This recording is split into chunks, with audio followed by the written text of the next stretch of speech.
Alright. You know they do this, like they mess with it. Introducing the guy in the mask that you just saw! Yeah! Atlas! Woo! Atlas! I really like his work. It'll make you laugh at yourself and then ask yourself, why? Why do we do this as humans? It's very interesting. Atlas.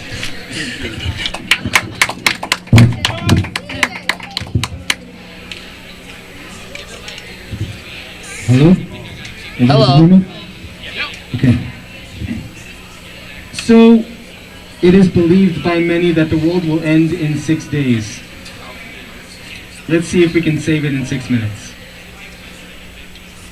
It is believed, many ideas, that either we will experience the death of our sun. For the past few years we've experienced what's called solar flares. That can mean one of two things. The sun is growing or the sun is shedding and coming closer to its demise. Second is that there is a belief that there will be a major tilt in the Earth's axis and make it quite difficult for us to stand up. And the third is that the effects of global warming that we still debate exist will cause for this entire world to become overflooded and make the terrain uninhabitable. But truthfully, the only thing that could ever destroy this planet is the one thing it loves so much: us. I will tell you, if and when this world comes to a demise, it will be because of nothing. There's nothing. I love to give advice. Friends, family, complete strangers. But my advice isn't always welcomed. In fact, there was a particular situation where I proceeded to tell someone how best to spend their time, and he lashed back at me. Who do you think you are? What do you know? So I answered truthfully and I answered quickly and I said, I know nothing. As a matter of fact, I'm an expert on nothing. I came into this world with nothing, still have most of it left, I think. I know that when you saw a complete stranger and felt compelled to talk to them instead, you said Nothing. I know that when you saw someone being victimized and felt like you should do something, instead, you did Nothing. And I know the worst thing you can do in any situation is nothing.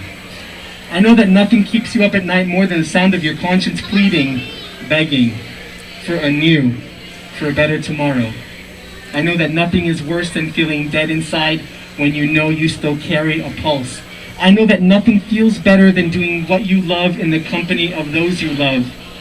And I know that nothing scares you more than the idea of having nothing, being nothing, becoming nothing. And yet, we are choosing nothing over anything at an alarming rate and expense. Tropical vacations tell you that for hundreds, if not thousands of dollars that you can lie on the sand for days and do, we run up expensive cell phone bills from long conversations about billions of dollars spent every year on antidepressants and painkillers so that we can feel. Long weekends, expensive bar tabs, and how much of our joy can we remember come Monday? Nothing. There you go. We drive on the highway at death-defying speeds. Cabrón. We shop at one massive store instead of several smaller stores. We pay for others to do what we're more than capable of doing ourselves, and we do all this so we have as much time left in our day to do Nothing. People who can't walk fantasize about dancing. People who can't see fantasize about traveling the world or painting beautiful works of art. People who can't hear fantasize about listening to beautiful music or exchanging in meaningful words. But what do the people who can see, can walk, can hear? What do we fantasize about doing? Everything. It's become a staple of our American culture to get to a point in our life as early, as young, and as wealthy as possible so we can spend the rest of our lives doing nothing.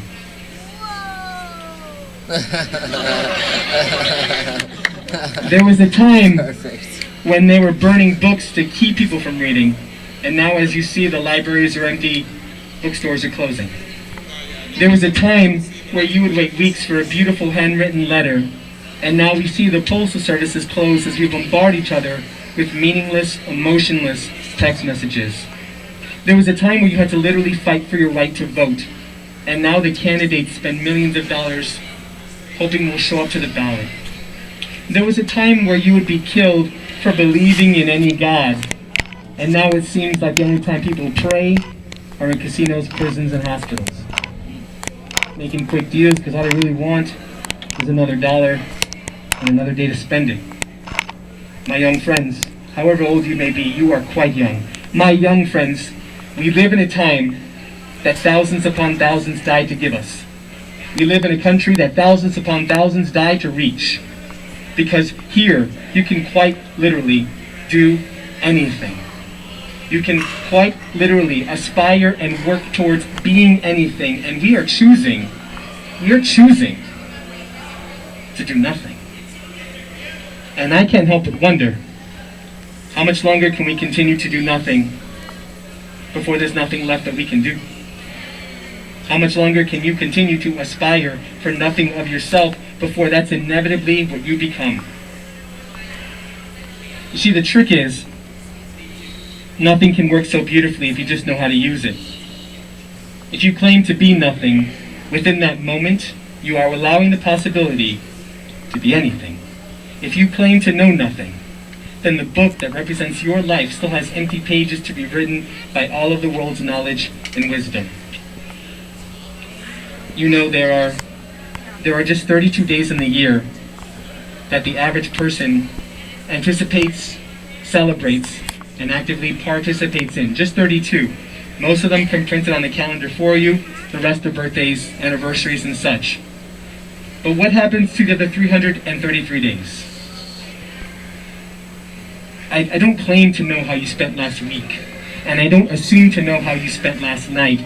I am here, genuinely, heartfelt, with the hopes of influencing the way you spend tomorrow, by reminding you that yesterday has nothing to do with tomorrow unless you want it to. You are not the accumulation of your yesterdays. You are the living potential of your tomorrows. You are everything you never said you couldn't be. You are everything you never said you couldn't be. And so with that, as I look out, I don't see a few people, I see thousands. Your friends, your family, your neighbors, your co-workers, your classmates. Because these are all the people who would notice a dramatic change in you tomorrow. Hopefully, because of what you heard tonight. And when they ask, what did it take to cause this amazing change in who you are and what you do, you can honestly tell them. Nothing. Nothing.